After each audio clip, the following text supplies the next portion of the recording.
അതുകൊണ്ടാണ് മദീനയിലേക്ക് എത്താൻ ചാൻസ് കിട്ടിയവരെ, റസൂലുള്ളാഹിന്റെ പള്ളിയിൽ ഇടക്കിടക്ക് നിസ്കരിക്കാൻ ചാൻസ് കിട്ടിയവരെ, ഉംറ ചെയ്യാൻ ഇടക്കിടക്ക് ഹജ്ജ് ചെയ്യാനും ചാൻസ് കിട്ടിയവരെ, നിങ്ങളെ പരലോകത്തിൽ അല്ലാഹ് പിടികൂടും. നിങ്ങളോട് അല്ലാഹ് ചോദിക്കുക തന്നെ ചെയ്യും. അവിടെ ഇറങ്ങിയ മതം പഠിക്കാൻ നീ പരിശ്രമിച്ചോ? അവിടെ ഇറങ്ങിയ തൗഹീദ് ക്ലിയറാക്കാൻ നീ പരിശ്രമിച്ചോ?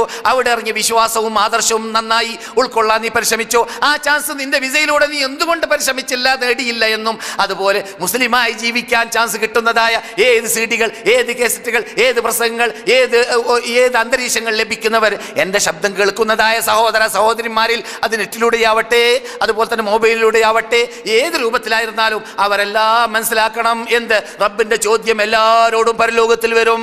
അവരവർക്ക് പഠിക്കാനുള്ള, ഗ്രഹിക്കാനുള്ള, മനസ്സിലാക്കാനുള്ള ചാൻസ് കിട്ടിയിട്ട് അത് ഉപയോഗപ്പെടുത്താതെയാണ് മരിച്ചതെങ്കിൽ അല്ലാഹ് വിടുക തന്നെ ഇല്ല. അള്ളാഹിന്റെ ചോദ്യം സാധാരണ ചോദ്യമല്ല, ആളിപ്പാളിക്കത്ത് നരകത്തെ കാണിച്ചിട്ട ചോദ്യം.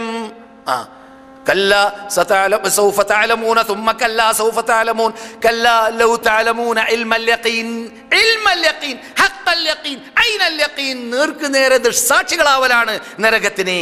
എന്നിട്ട് ലതറൗന്നൽ ജഹീം, ആളലുകൾ പാളലുകൾ 70,000-ഓളം ചങ്ങലകൾ, ഓരോ ചങ്ങല 70,000-ഓളം മലക്കുകൾ. മുസ്ലിം റിപ്പോർട്ട് ചെയ്യുന്ന ഹദീസിൽ ഓരോ ചങ്ങല 70,000 മലക്കുകൾ പിടിച്ചുകൊണ്ട് വലിച്ചുകൊണ്ട് വരുന്ന രംഗമാണ്.